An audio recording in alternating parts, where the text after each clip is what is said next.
Well, hello, and this is Hello Chaos, a podcast for founders really in the thick of it.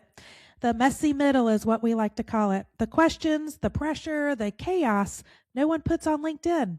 There are no fairy tales here. It's just the real work of what it takes to start and build a business.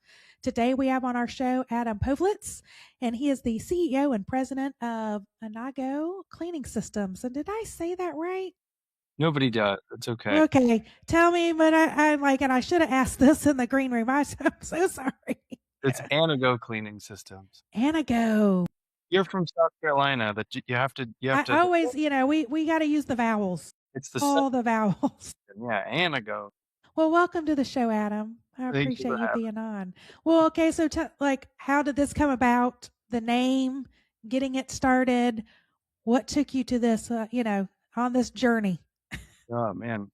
So the name was not my idea. It was actually my father founded the company, and he worked in the commercial cleaning space, but never franchised or anything like that. He worked with his family and a couple of my uncles. And he ultimately, my grandmother, his mom moved down to Florida, and we're originally from Michigan. And when you Okay. see the weather difference, you kind of go, well, maybe we should also Like explore one winter, and they're like, yeah, I think we need to stay here.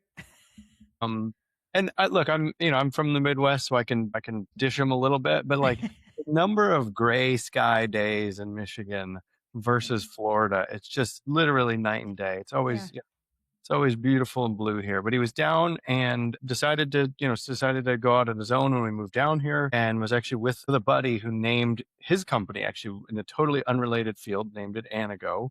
And he was trying, he was coming up with names like, Maintenance King, or like Right. the whatever ones. His buddy said Anago, and he something just stuck with him. He's like, that's kind of cool. I kind of like that Anago Cleaning, And he tells my grandmother this, and she was an old Greek lady, and she goes, she was shocked. She goes, what? She goes, do you know in ancient Greek, Anago means blessed by God. Oh, And wow. and he's like, well, I can't name it anything else now. So it turns out it doesn't. What's funny, it's close. You're like, and Grandma was wrong. Yeah. And Grandma was a little confused, but it does mean to, it has like a mystical underpinning, and it's like means to like guide or uplift. And so we thought, well, like that, that works even better. Good story. Guide and uplift our franchisees. So Very that good. was the name, but he founded it in 89. I didn't even join until 2009. So it had already been running for going. So you inherited, you're a second generation. I'm owner. a second generation. Yeah. Wow. So how has that journey been? Because sometimes it's an eye opener of like watching it from as your parents build something and then now you're responsible for it. What were the feelings going in of, and I would say like the myths? Did you have a perception of what it was going to be like, and then you got in there and it was like, what's the difference of what was your perception before and then after you kind of took over that? So I think the shock right out of the gate was my background was finance. So I was working at IBM up in New York area, and then to come to Anago, literally my dad goes, your first job is, you're not, I don't want anyone to think like, oh, silver spoon, or Right. You need to go get some seasons. Yeah. Some seasoning. And seasoning, first layer of seasoning. So it's commercial cleaning. I was literally a telemarketer by day, and I was cleaning a daycare at night. Wow. To like learn. He goes, you have to learn everything. You have to know everything. So to go from, IBM, where it's like white shirt, blue slacks every day, to, okay, put on some jeans and go scrub that toilet. Right. Living the dream, Adam. You're living the dream. It was amazing. It was a nightmare. I was working probably like 70 hours a week easily at that point, full day type job, and then cleaning all night. It was crazy. Did you have a choice? Like, is this something when you came out and were like, hey, I'm going to go do this, I'm going to take over the business, or because it was not even a choice for you, or you were like, no, I want to do this. I mean, Yeah, What? silly me, I chose that fate. I think that was one thing my dad did well was like, I think a lot of second generation Mm, businesses struggle because the son or daughter gets pulled into the business because it's like, that's the logical thing you're supposed to right, is move into mom or dad's business versus that's something you want to do. right. And I think I wanted to do it. I was actually so at IBM. I left in 2000. And they had just done this huge round of layoffs. I wasn't laid off, but I was one of the analysts that gave me employee numbers and comp packages and exit packages. I didn't have Yeah, any names on or anything like that, and so I was literally going through helping the team determine who was getting let go during like the big '08 yeah, financial crisis. yep, And you go like, man, like I could easily be 20 years into my career at IBM and they hire some 20 something year old kid who's deciding my fate without knowing my name or who I am or my background. And that it hit me in the stomach. And I you have was like, no control. yeah, I didn't like that feeling at all. And I was down over the holidays and he goes, you got to check this Anago thing out. And it was about 6 months later that I was like, all right, let's do it. And then I was like, what did I do? What was the big thing? Like, I can do this. And then what was that? What was the moment of shock for you? What was that aha? Like, oh, or the oh shit. I think that's what it would be. Like, what have I done? So it wasn't the cleaning, right? I mean, cleaning's, as Right. much as it wasn't fun, it wasn't, it's not rocket science. I think when I found out I was a horrible telemarketer, I was like, this is going to be, we had to make a certain number of appointments before we were even allowed to move on to the next phase. Cause it was like, Yeah. you have to be able to, the joke was you have to be able to give good phone. You have to give good phone in order to get the appointments. And then once you were able to do that, you could move into sales and then Yeah. move through the kind of the plan there, and I was terrible at it. I was always like so nervous, and so I don't know why. And then you kind of someone told me they're like, well, like you don't nobody knows who you are on the phone. So Right. be any persona you want, and who gives a crap if like occasionally someone, you stumble on one and someone, is like, hangs up on you. Cause it's like, what's the difference from them disliking you, hanging up on you versus they thought you were nice, but you're just a telemarketer. So they're hanging up on you. Like Yeah. that So that was, was. I ultimately on accident created an alter ego. And Did you so give it a name? yeah, yeah, yeah. So I was always calling in saying it's Adam from Anago and da da da da. And someone misheard me and thought I said Alan Franago. But they let me through. And so Yeah. I got through the receptionist to the office manager, and that was like one of my first appointments that I made. And Wow. this was early 2000s, and Yeah. so I just pretended I was Alan Franago, and they would be like, "Oh, what are you calling for?" I'm like, "Oh, I'm calling to talk with Bob. It's Alan Franago," and they Yeah. would just put me through. And so that, and so I was like, They I'm as could old. read the confidence in your voice. That's what. I'm his old buddy Alan, Yeah. whatever. And it worked. And so that was who I was on the phone. Right. So what have been other perceptions of coming into it that you were like, oh, this is not what I thought it was going to be like? Well, I think coming from a place like an IBM where like it's such a huge, huge organization and everyone's just sort of expected to do what they need to do. And your boss tells you what to do and their boss told them what to do. To come to a franchise organization where we can't tell our franchisees beyond like what's in the contract. We can't tell them like how to live their day to day, so to speak. It's very much like, here's our operating roadmap. Here's how we recommend you do things. But if they do it differently or they don't do it quite as, the way we would want or push hard enough as we would want to, you can't go, well, you're fired and I'm going to get a better, person at sales or whatever. They're business owners. Yeah. So much of the franchise side that was, I guess, new to me is how much it's like influence building and working with people to build trust and People. buy-in. It's so much about buy-in. Mm-hmm. um it's making sure someone believes you before they'll just do what you say versus we're Right. an employee. It's like, hey, I need you to sell more or we're gonna hire someone who can. Doesn't work like that in franchising at all. It's Uh-uh. very much like, here's why I believe this is going to work. Here's how I've tested it. Here's three other guys that joined in and believed in me early, and they've proven successful. Will you give it a try? And it's definitely a much longer process on one hand, but it's cool because it is. You're not, it's not just forcing things down people's throat. You actually have to have good ideas, which Yeah.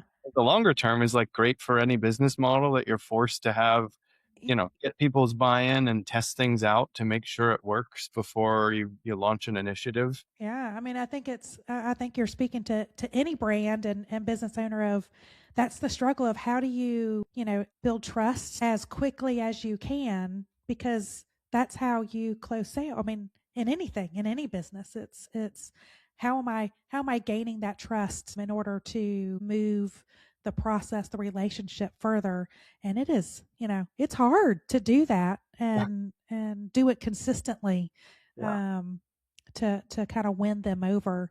So you're right. That is no matter what category or what industry, I think we're all doing that in some form or fashion. So so in this process, okay, so now you're taking over. It's you're running the show. What have you learned most about yourself? What have you discovered about yourself in this process? I would say, I think when you're climbing up through the ranks, you learn to do things your way and you get promoted because your way works. And, so you go from, manager to director to VP, and you're sort of like consolidating power around you, so to speak, where it's now more decisions flow through you. More people are going, yeah, the way he did it hit our sales targets or our operational targets or whatever it may be. And then you get to the CEO role and you find out, at least I found out, like 80% of it was letting go of all that decision Mm. making power and deliberately pushing the power down and empowering people. And I kind of joke, I say, I've been CEO now since 2018. And I would say the first probably, 2, 3 years of that was like learning how to CEO. I had never done it Because your before. probably style is different than your dad's Right. of how do you really uncover how you need to do it. Right. Right. Yeah.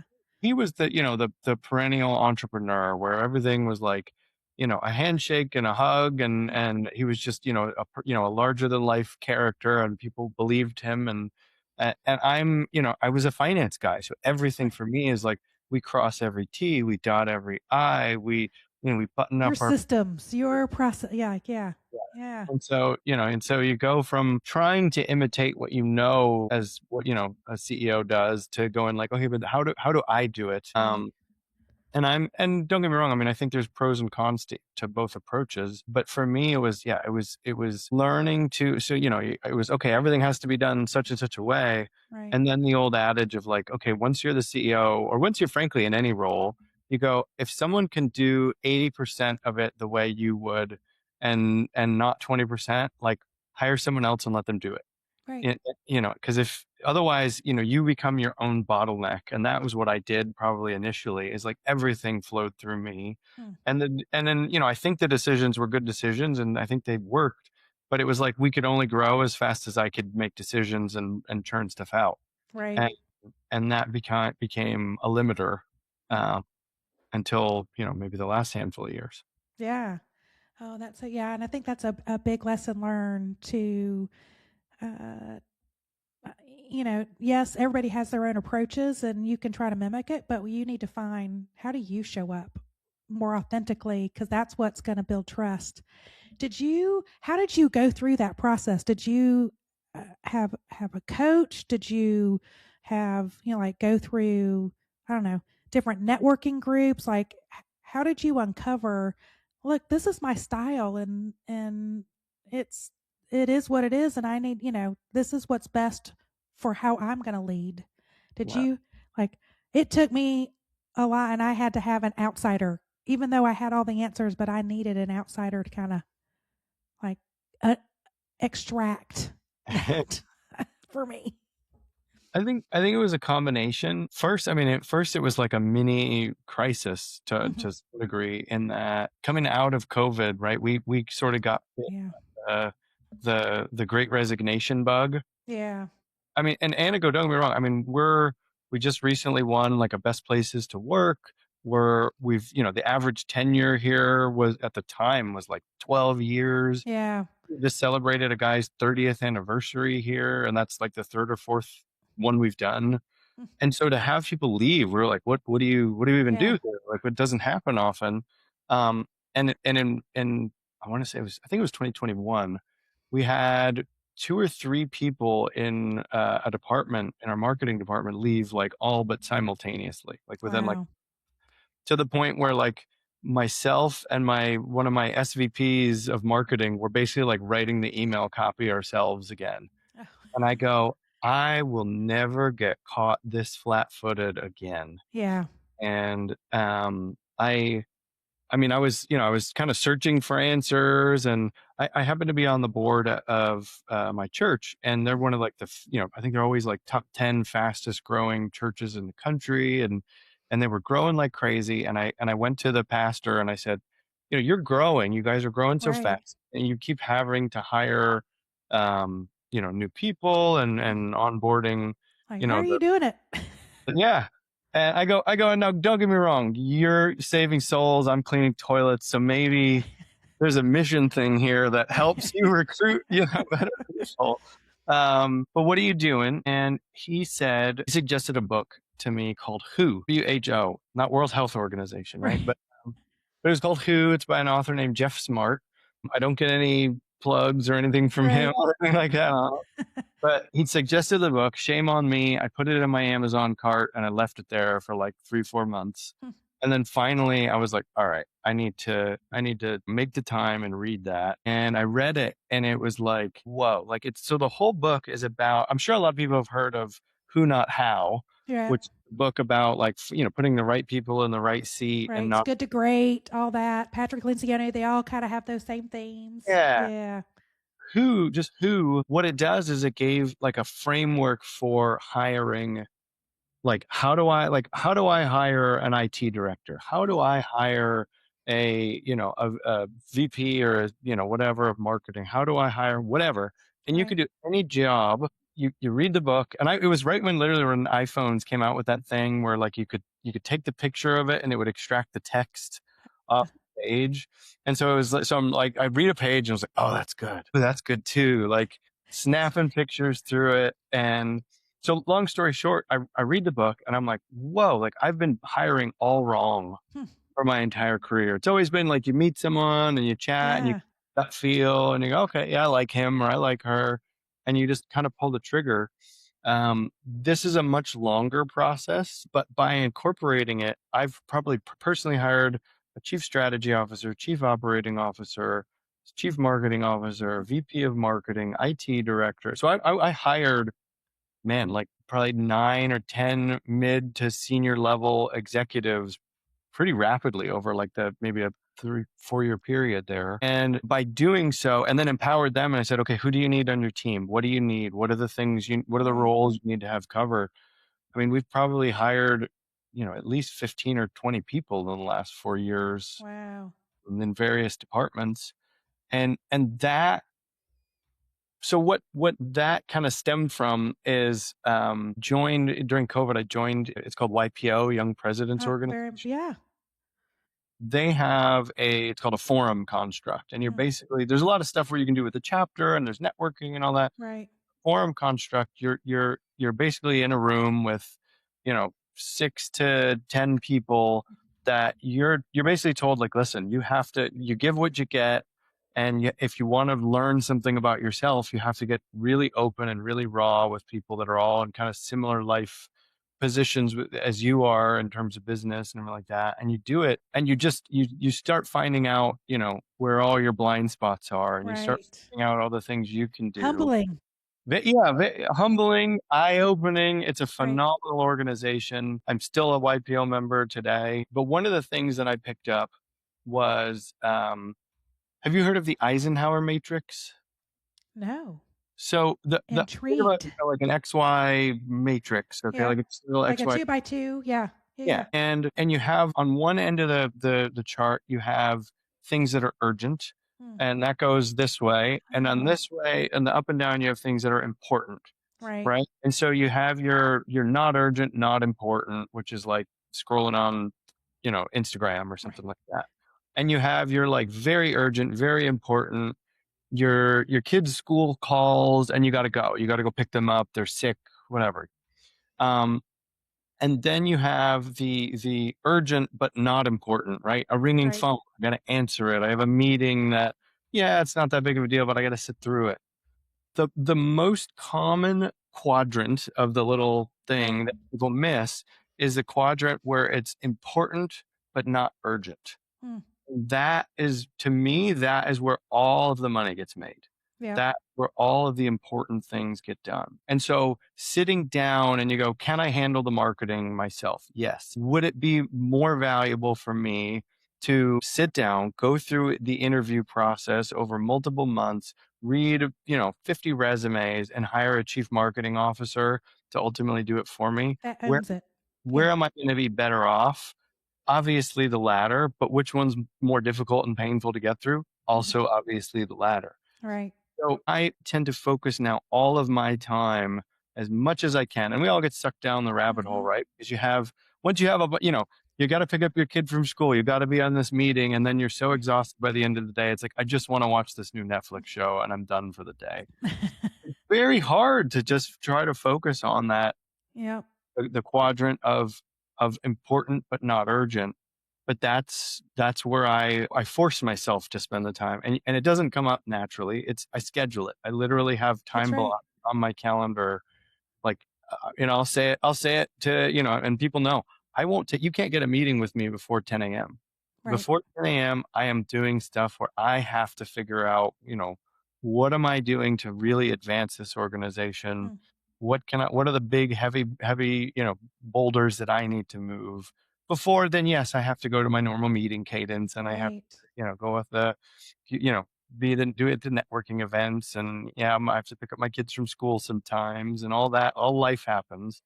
But that was my biggest, like, full mental shift is Mm. like, this is where the money gets made That's is right. Where do you important. need to focus?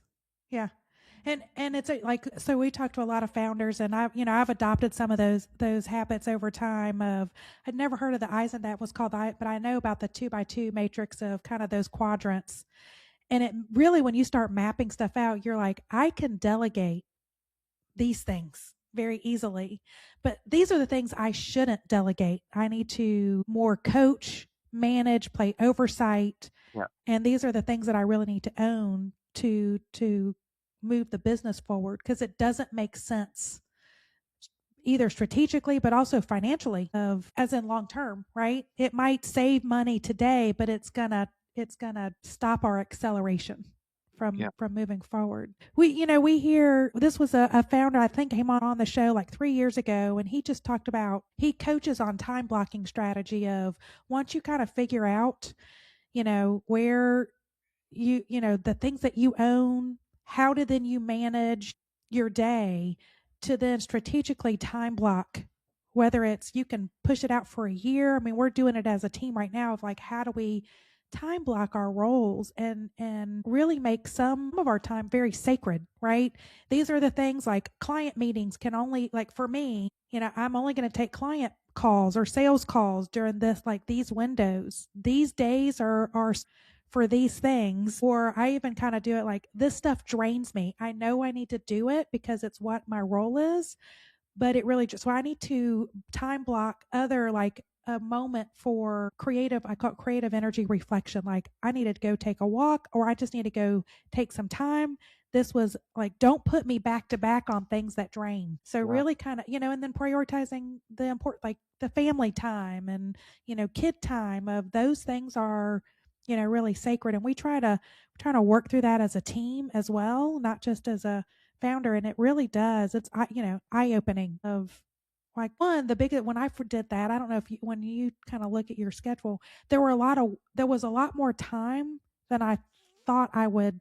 Like, I thought, there's no way I can get to all this, I can't dedicate these time. And then when I started, I'm like, oh, I do have more freedom, more pockets, and the flexibility of making choices of when emergencies come up, but to be able to communicate that with the team was really that was an aha for me. Yeah. When I was at IBM, it was all about. So this is again, 15 years ago now, or wow, 17 years ago. It was the phrase was work life balance. At IBM though, they were talking about work life integration. And Yeah. at the time, I'm 20 something years old. I'm like, oh, work life integration is nonsense. It just means you don't have balance and da da da. As CEO, there is no work life balance. It Right. is work life integration. And It so is. Yeah. if I'm not a morning person, but Right. I force myself up early. I do some exercise. Sometimes I'm not even into the office until 9:30, 10 o'clock. I read some articles I needed to read. I'm Right. learning about I'm down the rabbit hole on AI stuff, and I'm focused on that. And if I have to leave early because, my daughter is in a, play or something like that, I'm going to leave early. Or if, and it just is what it is. And then if I have to do a little work at 9 o'clock at night because I left early to go to the play, Right. then that's what I do. And it's just, I call it it's like you're managing it's not work life balance. It's managing the imbalance. yeah, Because it yeah. is, but it's completely integration. So it's interesting. You talk about the aha of the book. I'm gonna have to look it up. I've never heard that book, and I'm surprised because I feel like you know I'm a I'm a reader, so definitely I will check that out. Because one of the things that we hear most from founders is as they start scaling, you talked about bottleneck, and even as you scale, it's like new level, new devil, right? Um, and then sometimes when you get to that new level, you become a bottleneck again, but for other things than you were before. Other than using the Eisenhower, what do you go through to delegate? So I am a recovering micromanager. I'm very particular in how I like things. I'm very particular in how things should be organized. Um, we she's probably 4 years ago ish migrated. We use a software here called Trello. Yeah, Everyone yeah. has some sort of like Trello, Monday.com, whatever, ClickUp, I think is another, whatever. We ended up settling on Trello. What worked for me, it took a while, and everyone frankly hated my guts for this for a little while because I forced the issue on Trello. And then we have like a standard template on how we do everything. But it was very much like, I'm going to ask my COO to handle something, right? And I'm like the follow up, drill sergeant where it's like I flag it, I know what I need to follow up on, when I need to follow up on it, and I send him something and I'll say, "Can you Trello this? Can you add it on your to-do list if it's something I'm asking him to do?" And then everything on that we use, it's sort of a combination of EOS and OKR. Yeah. So entrepreneurial operating system and then objective key result. And so every card by default, we had them program it so where if you create a new Trello card, a new to-do item, Right. it has who owns it, when is it due by, why is it important? I added them at it because I want people to understand why we're doing it, not just what we're doing. And then you have to list out key milestones, who the owner of the milestone is, and when it's due.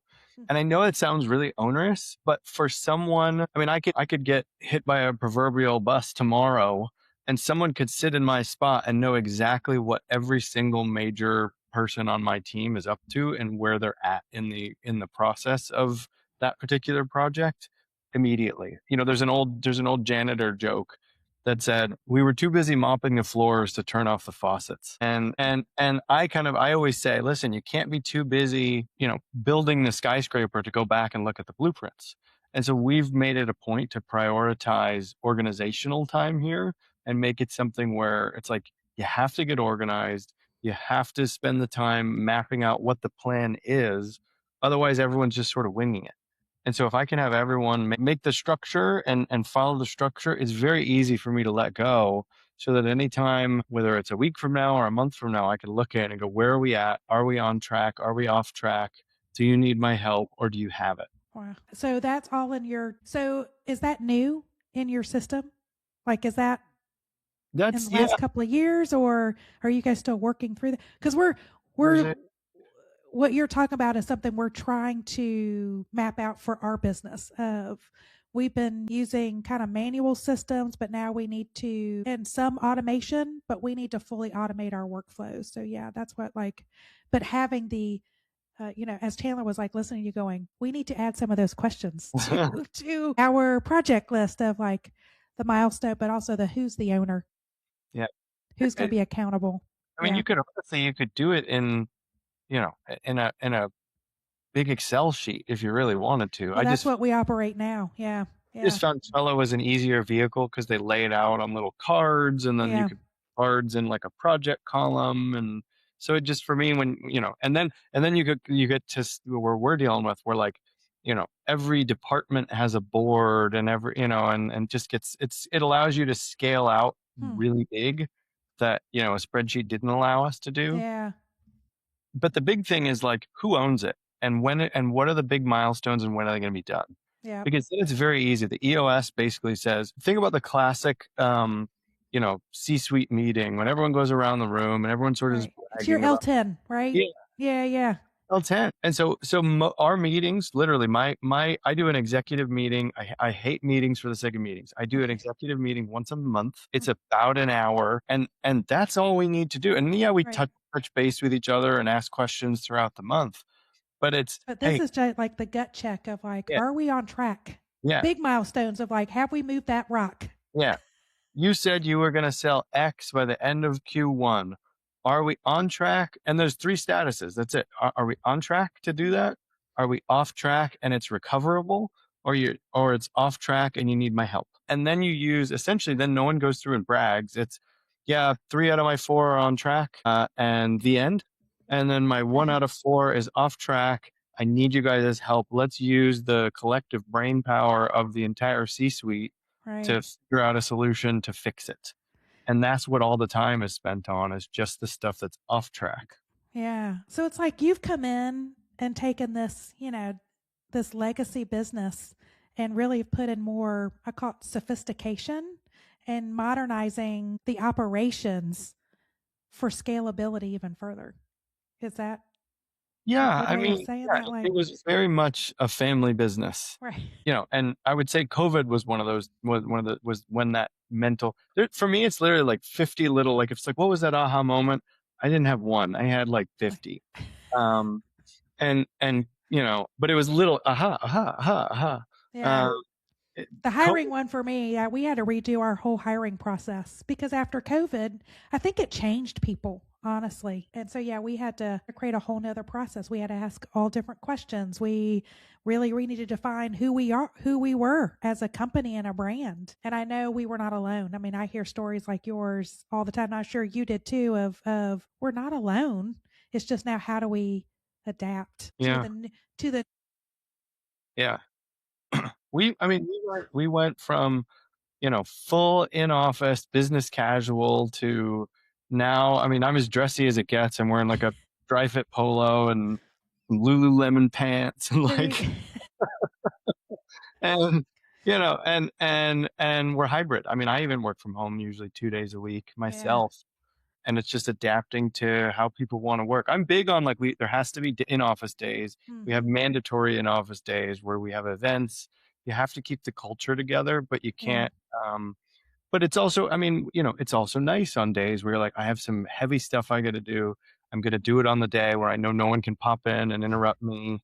Or hey, it's nice at lunch that I need to shoot over to the grocery store and grab something. And having that freedom and flexibility. Yeah. So what's been the most rewarding part taking over? Man, it's hard to say just one thing. I would just say, I mean, it's just exciting to see how it's been, how it's evolved. When I got to Anago, my dad was like I said, was the serial entrepreneur. So it was very much like slap a logo on it and you're Anago too. And to now see that, we have this uniform branding and presentation and how we approach things are, much more strategic. It's cool to see that elevation of everything. It has been rewarding, frankly, for me to just being better at honoring my time. And so now, instead of, I get to the office right at, 8:30, 9 o'clock, and now it's frankly, if it was a lot of years where it was like 7:30 at night and I'm finally, I'm getting a text from my wife, like, what are you doing? Are you coming home for dinner? Um, and don't get me wrong, I have days that That's I'm right. better We at, all do.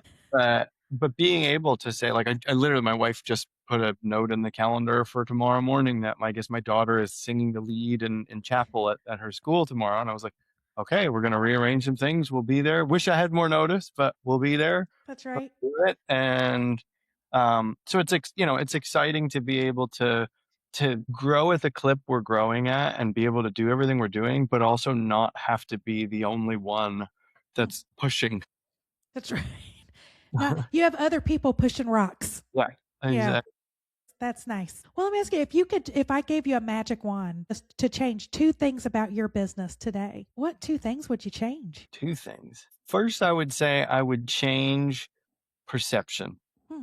So I don't work in a business that has high perception, right? So if you go to a restaurant, you can have one of three experiences, right? You have a delightful experience, good food, good waiter. You have kind of a whatever Yeah. experience. Maybe I won't go back. It was all right. You Yeah, it know, was whatever, or you have a bad experience, right? Like, oh, right. the waiter was a jerk, the food was cold, we're, 1 star. I don't have 3 levels of experience in my business. I have 2. Nobody comes into their office and goes, oh my goodness, this office is so clean. I'm going to get my janitor a birthday present. It doesn't happen. You get to the office and you're like, well, I got to work, and you don't think about it. Or you get to the office and you go, why is this trash can full? Why is the Right. bathroom still kind of smell funky? So we don't have the appreciation that a restaurant could have. We don't have the appreciation that, like, I don't know, like a childhood education or like a dog Right.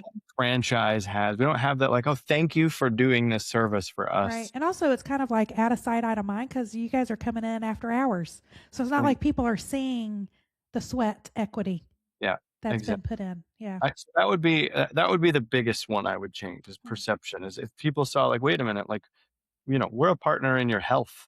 If there's whole stats that come out, and I can't recite them off the top of my head, but like, if you don't have a quality cleaning company come into your office, the sick days at your office go up exponentially. Mm. People, how customers perceive you, your service is very much related to how clean your building or your office or your whatever is. Because if you come in and you go, man, these guys are pig pen here, how Right. are they going to manage my insert service here?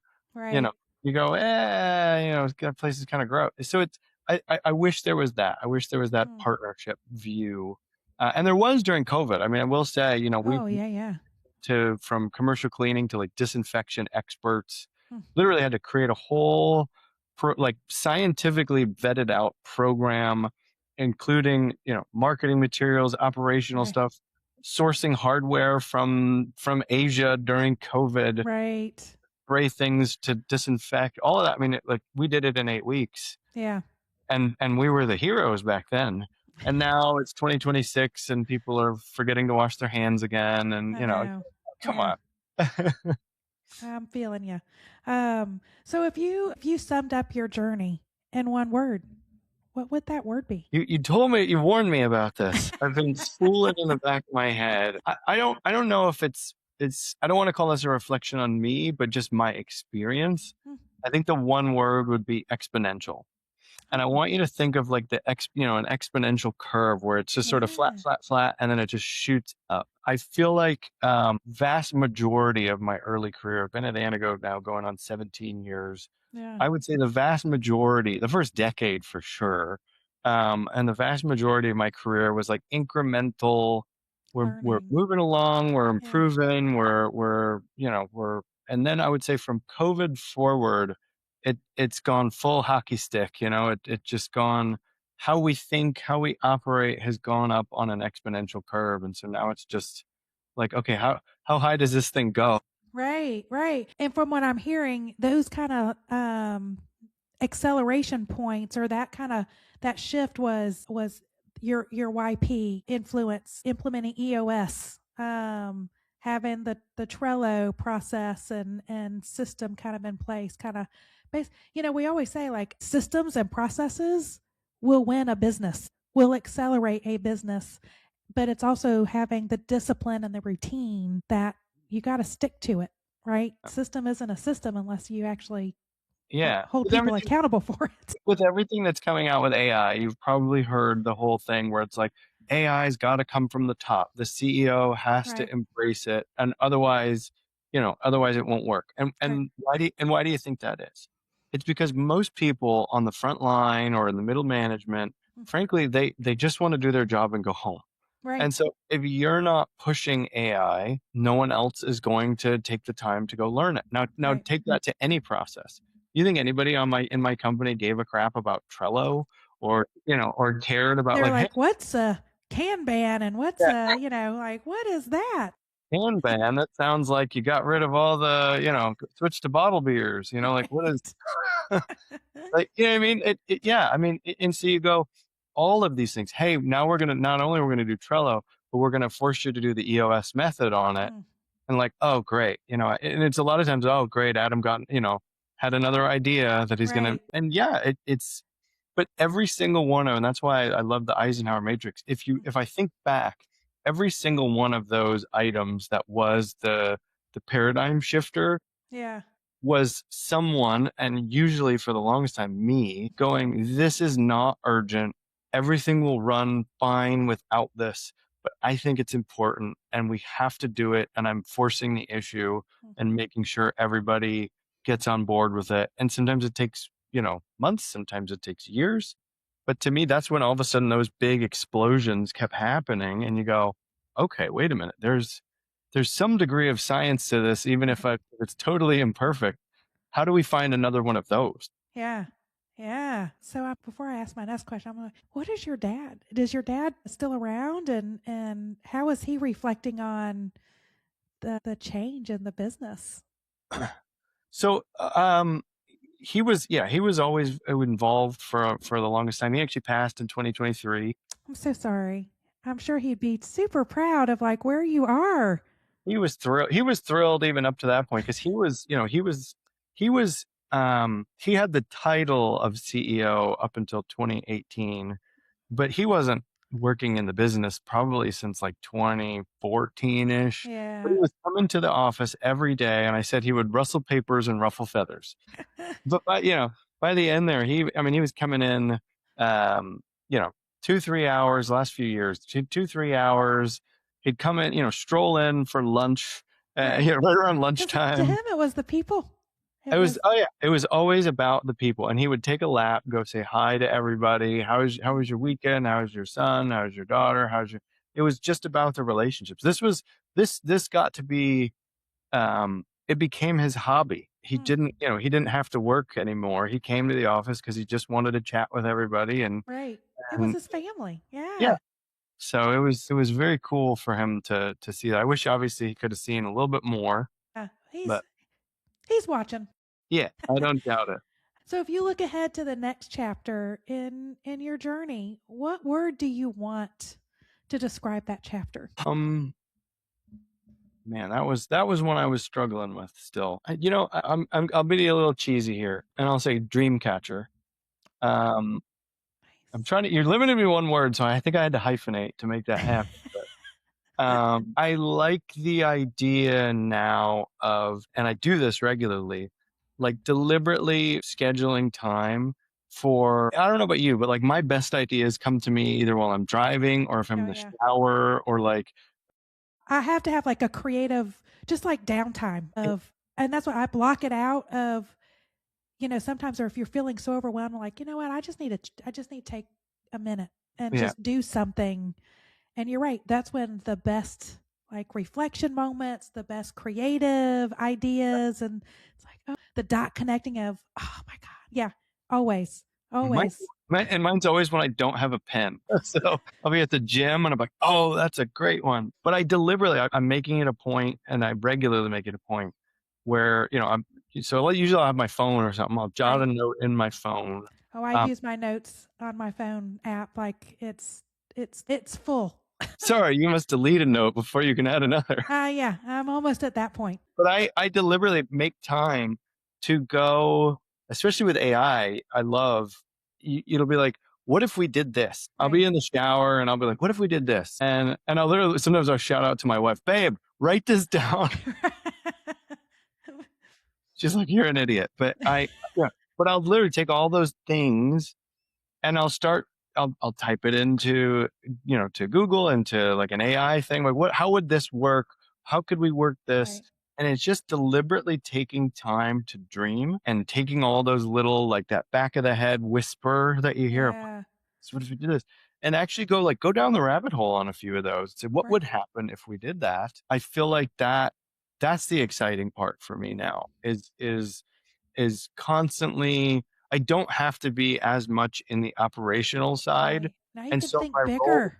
really is like where, I need to be thinking about where do I want to be in 5 years? And Right. that's hard when when you're like, well, we have a CRM that we're beta testing right now. We haven't even rolled it out, but like, where do you want it to be in 5 years? And it's like, working. Work. Um, and you go, no, okay, wait a minute. Okay, let's pause and go, okay, but Yeah. really, where do you want it to be?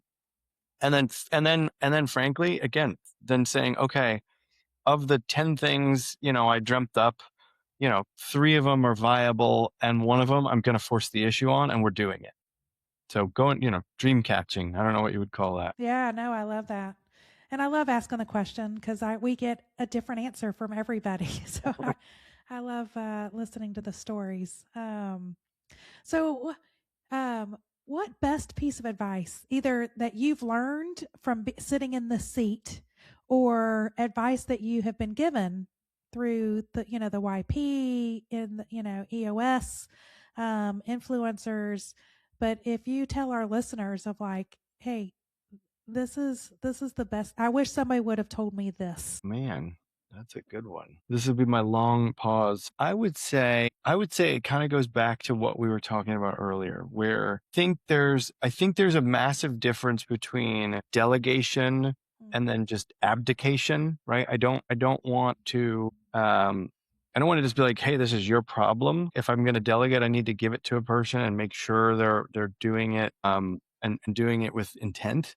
Right. But how would I say, like, consolidating power and doing it your way will only get you so far, and then letting go and empowering is the only thing that will get you farther. Yeah. I wish someone would have told me that, because I like I said, recovering micromanager. I don't think I did that until COVID-ish. Oh, So 12 years of being at Anago, and all of a sudden it was like, okay, I remember, God, COVID. I was I was working we had just bought a new house and the world closed. And so I was like doing renovations at the house, and I'm living with my mother-in-law, my wife, and my then 18-month-old. And I was very much like, I got to get out of here. The office was closed, but I was like, well, I was like, I'll go by myself to the office, and right. I'm going to the office. And you're working. I was getting there at 9 o'clock. I would getting home at 9 o'clock at night. Right. Usually like a beer or like maybe a martini to wind the night down, and then rinse and repeat. And you go, I can't do all this anymore at that pace. Right. Right. Everything flows through me. I wish someone would have told me 10, 12 years ago, like, bring on smart people smarter than you, empower them to do what they do, and get out of the way. Right. Yeah. And it's and I had the opposite of, because you hear that, and I had to protect myself. It's like I was hiring really smart people and I got out of the way.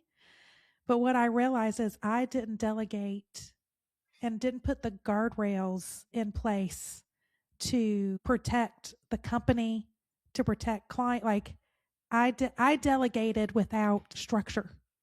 That's what That I call was abdicate. I forgot what I stole that from a book. Yeah, I need to yeah, and that was that after COVID, it was like it hit, our hardest year was we got through COVID, it was 21 or 2022 was our, like, we turned over almost all our staff, like half our staff. It was, yeah, you put people in the wrong seats and you think and then somebody had to put me, say, like, you don't really have problem delegating, but what you did was delegate without having a system in place to protect anything. And you were making assumption that those smart people knew what those guardrails were or knew how to create the guardrails, because some of Yeah. them were hired as like operations, VPs and stuff. And I was like, yeah, I didn't, even though I had this top vision, I didn't create the box that they Yeah. needed to play in.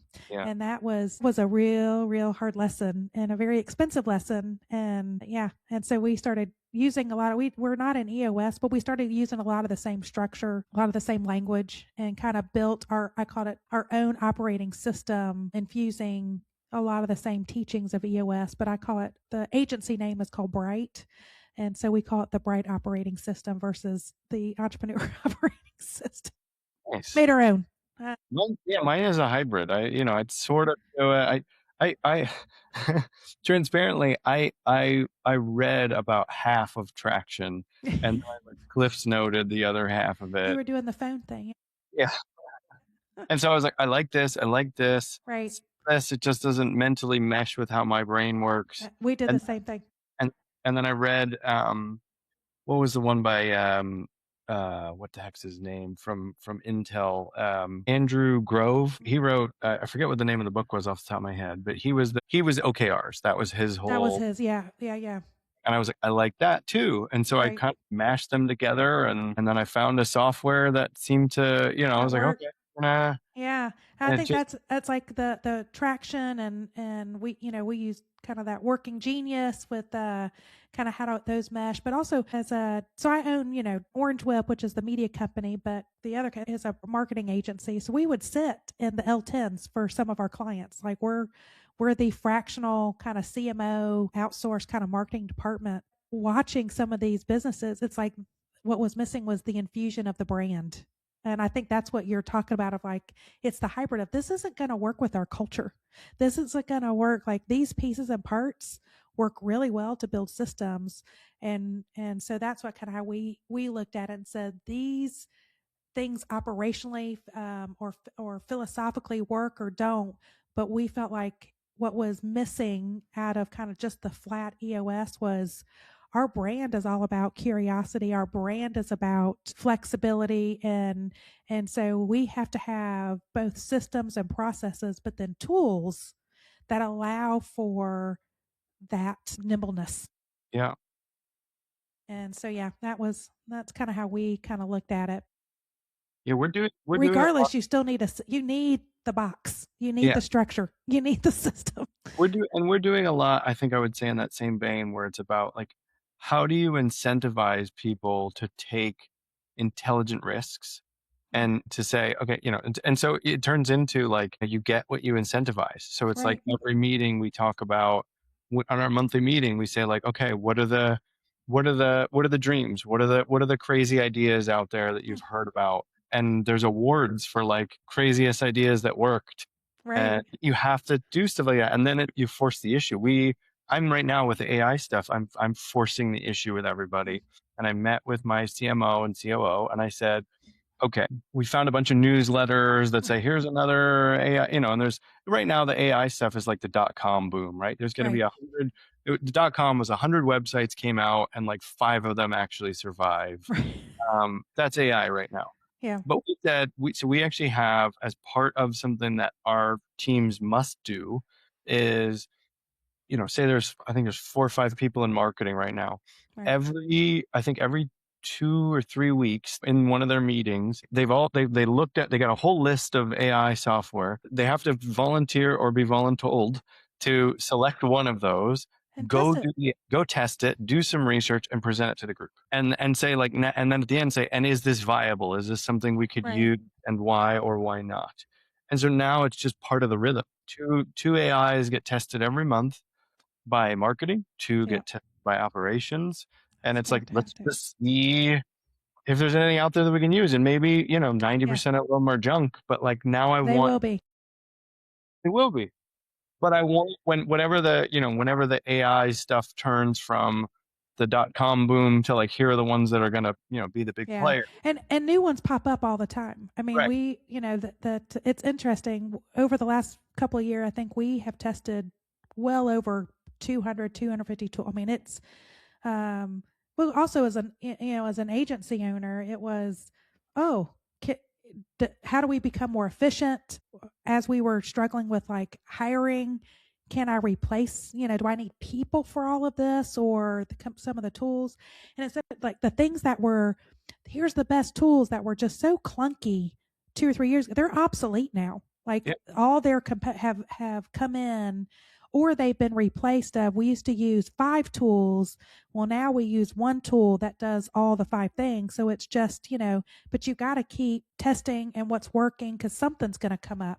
Yeah. It's always going to be, it's going to be an improvement. And I think that's where some of the more mature ones are now struggling with, okay, now they want to jack up the rates, but they know if they do that, they're going to have a high abandonment to go, there's choices.